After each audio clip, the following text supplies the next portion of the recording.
विडंबना देखिए, जैसे ही निंदा प्रस्ताव इमरजेंसी के ऊपर ओम बिड़ला साहब रखते हैं, तुरंत कांग्रेस के जो सदस्य हैं वो सारे खड़े हो जाते हैं, हो अल्लाह शुरू कर देते हैं कि ये अनडेमोक्रेटिक है, ये उचित नहीं है, काहे का इमरजेंसी, कौन सी इमरजेंसी, हाय हाय तौबा तौबा, सब शुरू हो जाती है।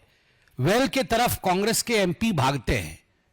मैं पीछे बैठा हुआ था, मैं भी देख रहा था आश्चर्य से कि कांग्रेस के सारे लोग तो भाग रहे हैं, मगर समाजवादी पार्टी के लोग सब बैठे हुए हैं। राहुल गांधी बगल में बैठे हुए हैं और ठीक उनके बगल में अखिलेश यादव बैठे हुए हैं, बीच में टीआर बालू बैठे हुए हैं। राहुल गांधी जी को मैं देख रहा था, राहुल गांधी जी उठे या ना उठे, चिल्लाएं या ना चिल्लाएं, वो एक बार अखिलेश जी को देखे, एक बार अपने लोगों को देखे। सारे लोग उनके खड़े होकर चिल्ला रहे हैं, वो उनको देखे, फिर अखिलेश जी को देखे, फिर टीआर बालू जी उनके बगल में ही है। दादी माँ ने क्या किया था टीआर बालू जी का, तब राहुल जी को याद आ जाए। फिर पीछे देखे तो टीएमसी वाले नजर आए, समाजवादी पार्टी वाले नजर आए। राहुल जी कभी खड़े होने की कोशिश करे, फिर दबा के अपने आप को बैठ जाएं। ये परिस्थिति इंडिया अलायंस की आज जो हुई है पार्लियामेंट के अंदर, ये तभी होती है जब आप अन्यायी होते हैं, अन्याय का साथ देते हैं और बड़ा न्यायवान दिखने का प्रयत्न करते हैं। ये कांग्रेस पार्टी न्यायवान दिखने का प्रयत्न कर रही थी। कैसे? संविधान की प्रति खरीद के लाकर हाथ में पकड़ रही थी और संविधान बचाओ के नारे लगा रही थी। राहुल जी, संविधान की प्रति खरीद के लाके हाथ में पकड़ने से संविधान नहीं बचता है। संविधान के प्रति हृदय में सम्मान होने से संविधान बचता है। 42nd अमेंडमेंट क्या था? 38, 39, 40, 41st and 42nd amendment.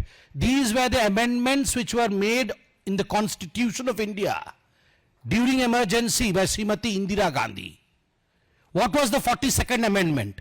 42nd amendment was the worst amendment ever made to the Constitution of India, in which all the powers of Supreme Court were repealed, in fact. Supreme Court was stripped of many of its powers. Supreme Court could not review if there was anything against the fundamental rights of the citizens of India. Supreme court प्रधानमंत्री, राष्ट्रपति और vice president के खिलाफ electoral जो petitions होते हैं उन पे सुनवाई नहीं कर सकती थी। प्रेस फ्रीडम को गड्ढे में डाल दिया गया था।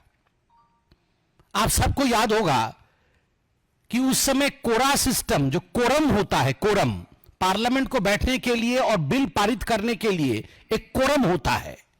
इतने लोग होंगे तभी जाके किसी बिल पे चर्चा हो पाएगी और वो जाके कानून बनेगा। असेंबली में भी कोरम होता है। 42nd अमेंडमेंट कैंसिल्ड द कोरा। एक भी व्यक्ति अगर सदस्य मौजूद है और उसकी इच्छा है कि हम संविधान को बदल सकते हैं, तो वो एक सदस्य संविधान को बदलने की क्षमता रखता था। दे फिनिश द कोरा सिस्टम। आप देखिए, the basic structure of constitution, there is something called as basic structure of constitution. जैसे हमारे जो हाड़ मांस के शरीर में एक बेसिक स्ट्रक्चर है जिसको हम स्केलेटन कहते हैं, उसके चारों तरफ हाड़ मांस का ये शरीर है।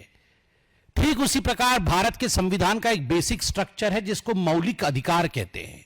उसके चारों तरफ भारत का संविधान है। For the first time during the emergency, Indira Gandhi ji ने स्पष्ट शब्दों में कहा, there is nothing called as basic structure of constitution, it is invented. We can do away with the basic structure of the Constitution. संविधान के बेसिक स्ट्रक्चर को छोड़ा जा सकता है, यह पहली बार इंदिरा गांधी जी ने कहा था और यह 42nd अमेंडमेंट में रिफ्लेक्ट करता था।